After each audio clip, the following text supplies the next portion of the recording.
வணக்கம். அமைச்சர் பதவியை பறிகொடுத்த பொன்முடி தற்போது முதலமைச்சர் மு.க. ஸ்டாலினை சந்தித்து பேசியுள்ளார். இந்த முக்கியமான சந்திப்பில் என்ன நடந்தது அப்படிங்கறத இந்த வீடியோ பதிவுல தெளிவா பார்க்கலாம். வருமானத்திற்கு அதிகமாக சொத்து குவித்த வழக்கில் 3 ஆண்டு சிறை தண்டனை பெற்றதால் அமைச்சர் பதவியை பறிகொடுத்த பொன்முடி இன்று சென்னையில் முதலமைச்சர் மு.க. ஸ்டாலினை சந்தித்து பேசியுள்ளார். கடந்த 2006 முதல் 2011 ஆண்டுகளில் அமைச்சராக பொன்முடி பதவி வகித்த போது வருமானத்திற்கு அதிகமாக 1,75 லட்சம் ரூபாய் அளவிற்கு சொத்துக்கள் சேர்த்ததாக அமைச்சர் பொன்முடி மற்றும் அவருடைய மனைவி விசாலாட்சி ஆகியோருக்கு எதிராக 2011 ஆண்டு லஞ்ச ஒழிப்புத்துறை வழக்கு பதிவு செய்தது. இந்த வழக்கை விசாரித்த விழுப்புரம் சிறப்பு நீதிமன்றம் பொன்முடி மற்றும் அவருடைய மனைவி விசாலாட்சியை விடுதலை செய்து கடந்த 2016 ஆண்டு தீர்ப்பளித்தது.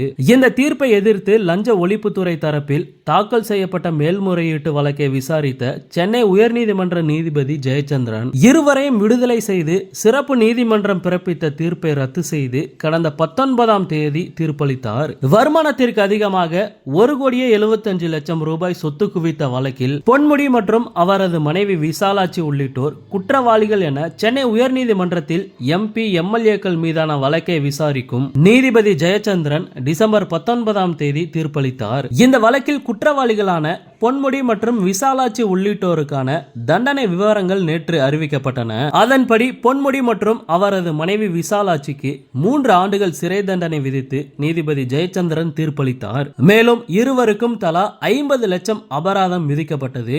அத்துடன் பொன்முடி மற்றும் விசாலாட்சியின் 3 ஆண்டுகள் சிறை தண்டனையானது மேல்முறையீட்டிற்காக 1 மாதம் மட்டும் நிறுத்தி வைக்கப்பட்டுள்ளது. அதன் பின்னர் விழுப்புரம் நீதிமன்றத்தில் பொன்முடி மற்றும் விசாலாட்சி இருவரும் சரணடைய வேண்டும் என நீதிபதி உத்தரவிட்டார்.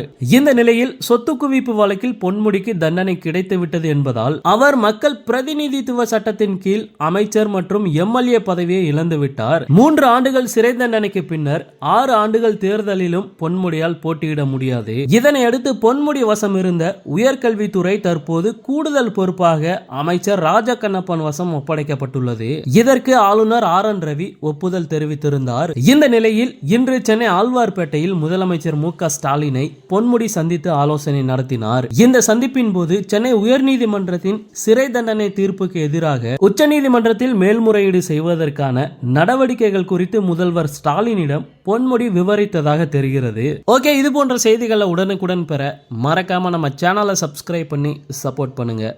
நன்றி.